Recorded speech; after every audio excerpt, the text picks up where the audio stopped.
Hey, listen, man, I think Siri right here going that hard 90. He's going from 0 to 100. That's what he does, and he wanted to be that spark plug.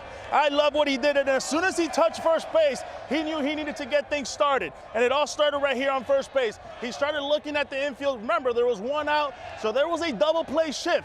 And he realized if there was a play to left field, he just needed to beat the shortstop in Dansby Swanson. And as he's taking his lead, I love what he did with his lead. He took a really good secondary and he took off. Guys, remember, this is a 26-year-old rookie. There is a lot of pressure in the World Series. First game he's ever started. He didn't even think about it twice. He doesn't even pick up the third base coach. When he gets here, he sees that there's nobody at third base, and he's saying, I got to make a run for it. I got to be aggressive. Now, Harold, what do you think happened there? Yonder, I love the fact that you were talking about a secondary lead. When I was watching this play, I thought, was that a delayed steal? He had such a great secondary lead. Great. All right, so now let's pick it up. I'm the shortstop. I'm Dansby Swanson, okay? And Dansby's sitting here in a situation. I got a right-handed hitter in Maldonado who's been hitting the ball that way. So he's a little bit over this direction instead of normally maybe being closer to third base. Now the ball's hit. Let's go ahead to the videotape. And here's what I see with Dansby. He goes after the ball. Now, he's already been in a position. He knows I'm not going to get a ball thrown to me. So once he goes for the ball, and then all of a sudden he's coming back, and next thing you know, they're making a throw at him. But if you look at the third baseman right here, the third baseman is the cutoff guy.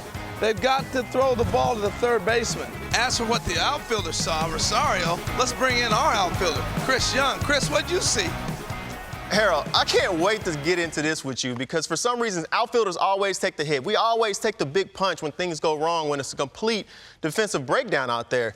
Now, I understand that Riley is the cutoff man, but we got to play at third base. If I'm the outfielder, the ball's coming to me, guy on first and second. If I feel like I can't get that guy at home, I'm looking to the next best option, which is third base, which I see Rosario. It looks like he tries to flip the ball to Swanson. Swanson gets out the way, so that's what I would talk to you about is Riley supposed to float over to third base? Is Swanson supposed to be at third base? You say he shouldn't be expecting to throw, but we're on the field. Game's going on.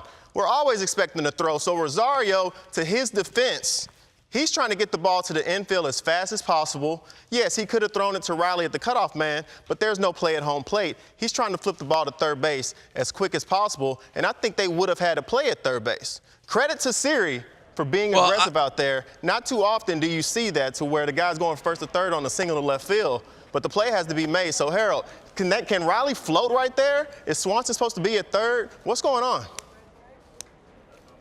I think Riley's either got to do one or two things. He can go deeper, all right, and now he's reading that throw, or he can come up and read it. But once that ball is hit to the left field, and you're Dansby Swanson, you're going after the ball. It's a hard ground ball. What happens if he dives? Are you just going to throw the ball? If you're the outfielder, you still got to look and see where the infielders are at. So you got to hit the cutoff man or throw a catchable ball. He threw it right in the middle of those guys. You're not going to have a play on Siri. The upset of this play is you gave up a run. So you got to hit somebody to catch a ball. Even if he lobs it into Dansby Swanson, now you're first and third. Oh, well. But now by throwing it in between, I got to get rid of it. That's what happened. Harold, you're an infielder. You're an infielder. I'm an outfielder. We're looking at the same play, but we're seeing it through a different lens. I see Rosario flip the ball to Swanson. He doesn't throw it hard. He's not crow hopping and trying to give it everything he has. He's trying to flip the ball to Swanson. If you look at the replay, Swanson literally goes like this. Harold, if I'm out there and I'm playing with you. He goes like that because the ball's 10 feet from him. That's not it isn't near him. Okay, let's watch again. Look at Dansby. Watch where this throw goes. This is nowhere near Dansby Swanson.